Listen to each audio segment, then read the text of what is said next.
This hack is going to be on assuming the sale.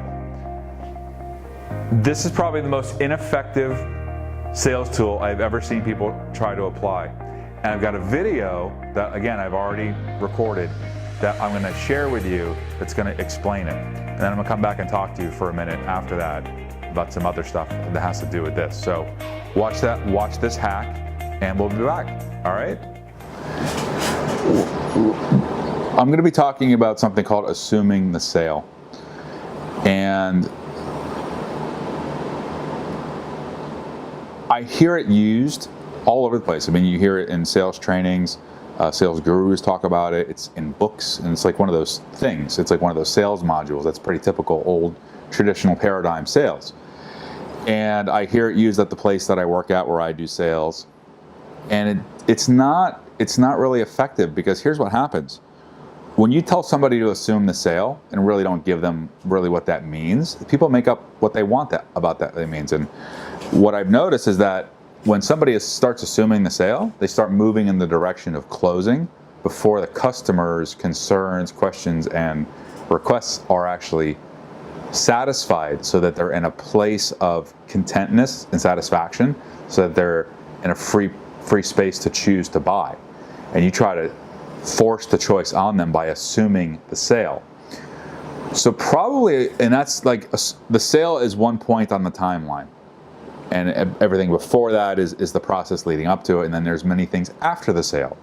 I find it very, very valuable, and when I say valuable, I mean both energetically in the sales process, in having the conversation with somebody, and also to support them to see beyond the sale, because the sale will happen organically if you're doing the things that are in the best interest of the customer or the potential client.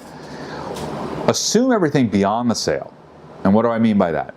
Well, if you know that by purchasing your product, that customer is going to be supported, happy, joyous, it's going to create tremendous experiences for them, a peace of mind, everything beyond the sale. Even you could go as far as you want. You can go 30 days beyond the sale. You can go years beyond the sale, and be in that experience and speak towards that, which is way, way beyond the sale.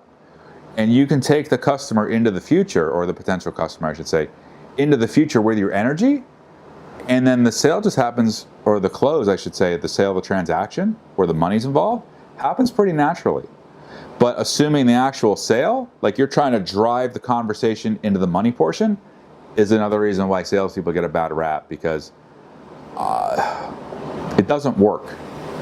It works with some shifty sales tactics, which is just another way of enrolling people, where people just try to assume it, and it really, they don't go. Okay, so here's the visual that's really good for it. Let's say you're driving a bus,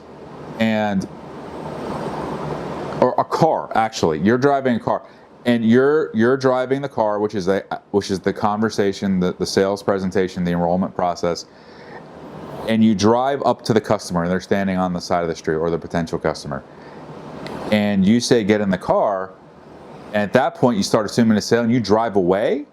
You're driving to the sale, and you left them on the corner, and they're still asking questions like, what just happened? So you can't leave people behind and assume and move into a sale until they're ready, because first of all, it's disrespectful to do that. And do your job.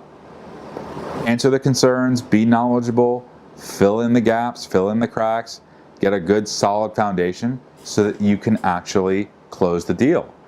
And have your energy beyond the sale. Not the sale itself, not the money, the transaction. Everything beyond the sale is what's going to have you get the sale.